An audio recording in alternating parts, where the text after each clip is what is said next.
What would you do to protect residents, especially youth, from gun violence, and should Connecticut's gun laws be made more or less restrictive? Connecticut has among the strongest gun laws in the country, and I know because I voted for most of them. The ones I didn't vote for were passed before I got to the legislature. I voted for 1160 right after Newtown, where we got background checks in many levels. We got limitations on magazines. We banned some weapons. I voted for the temporary restraining order bill, which allows, which requires people who are subject to temporary restraining orders to surrender their weapons within 24 hours. And we also had the bump stock bill, which I voted for recently. There were things we have to do next year, like the ghost gun bill for various reasons, because those guns are not traceable. They can go through sometimes metal detectors without being detected. And they're really not safe for the people either using them or who might be in the same room with them because they're not inspected or anything like that. We have to do all these things. At the same time, we've got to do other things too.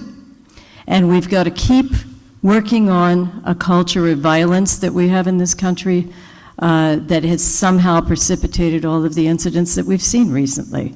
And that's a group effort. It's something that we will all have to do together and realize is happening and acknowledge it. Thank you. Ms. Thomas? Sounds like we're in agreement. I think Connecticut obviously is one of the states with the strongest gun laws in the country, but we can't stop there. There still are many loopholes. What bothers me is that there hasn't been enough money allocated in the federal government to study this as a public health issue. And what I see going to the doors, it is the one issue that every single person, young, old, Republican, Democrat, has expressed as a concern. It is weighing very heavily on us. So not only do we need to enact stronger gun legislation, I'm in favor, I don't think we need assault weapons for any reason, in addition to the ghost guns and all of the regulation about untraceable receivers and things that aren't have serial numbers. We have to solve that issue. I'm in favor of local mandated reporting from gun dealers to local law enforcement so that we can hopefully get ahead of some of these things. Biometric storage, all of these things that make things safe. But as Ms. Lavielle said, I also think even if we had the strongest gun laws in the world, that would not solve our gun violence problem. We have to think holistically about things like hate and intolerance and how we get that out of people. We have to think about, sorry. Sorry, that's time. Ms. Boucher. Some have implied that I believe that the gun laws may be too restrictive, and this is a clear distortion of the facts. In fact, the Western Gun Club in the last couple of years asked that they be allowed to keep ammunition on hand for people that come in to safely practice. They can't bring them in, they can't take ammunition out. It was by request, often a law by request. You put it in for them, then you have to push it through. When they asked, do I want to move this forward, I said no. The reality is that I was one of only 3 state senators to write the toughest in the country gun law, 1160. As a result, I was challenged in a primary by a Republican to take me out. The good news that year, I got the most votes of anyone in the entire state in the state Senate, and Connecticut Against Gun Violence supported me. In fact, this year, Moms Demand Action has given me a recognition of distinction for my work there. I worked on the restraining order bill. I also voted for the prohibition of bump stock, and I even put in a bill that passed to make it a higher penalty for anyone calling in gun threats to a school. There's only 3 of us in the Senate that led so strongly on this bill, and we're proud of it. Mr. Haskell. Senator, respectfully, when you say some have implied that you think we went too far in regulating guns after Sandy Hook, that was you. It was a forum just like this, and you were running for governor at the time. It was Republicans only in the audience, I believe. And you said, your words were, I think Connecticut went too far in regulating guns after Sandy Hook. My belief, and the belief of most of the voters I've talked to over the last 6 months, is that actually we haven't gone far enough. You shouldn't be able to order ghost guns in Connecticut. That's a gun over the mail that you buy in multiple parts without a check on your identity, without a serial number, and it arrives in your mailbox and you assemble it at home. You shouldn't be able to buy multiple weapons in one transaction, and Connecticut's one of just a few states that allows you to do this. If you're buying multiple handguns at once, the chance you're going to use those in a criminal manner goes up by 64%. There's a lot of common ground that we can build here, including with gun owners, many of whom I've talked to.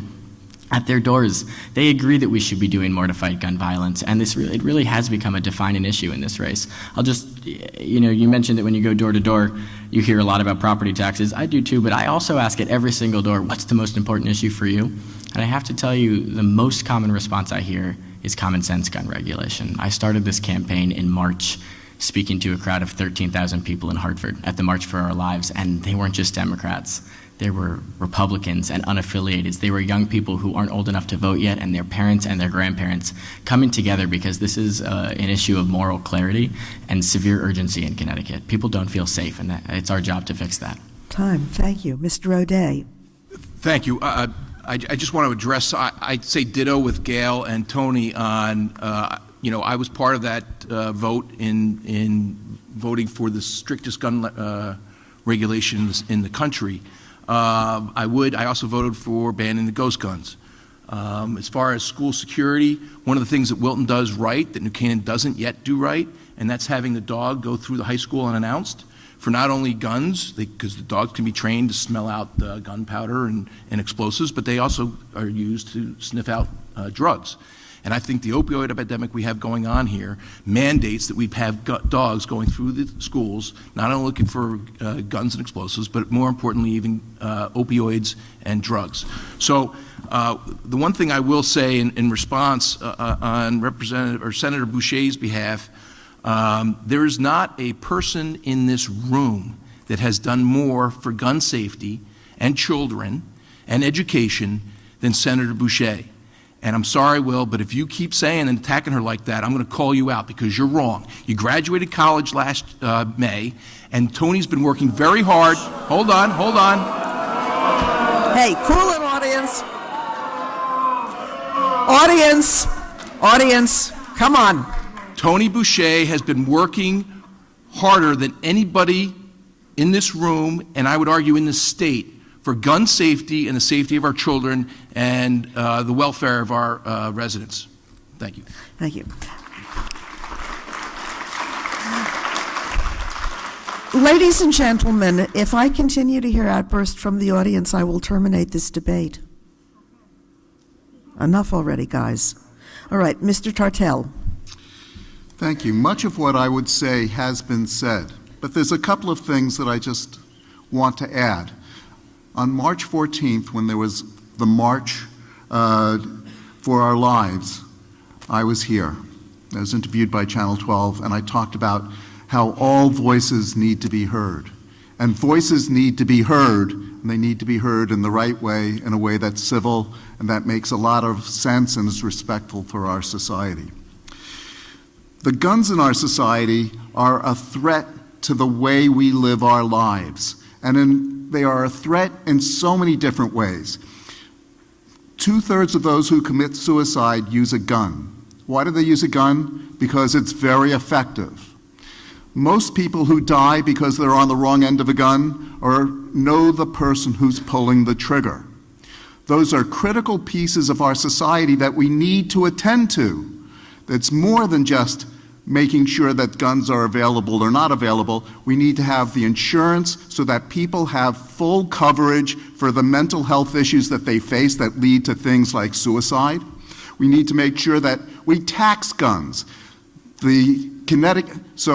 Pennsylvania spent $60 million on guns, $162 million in Florida to make their schools safer. Tennessee just allocated $32 million.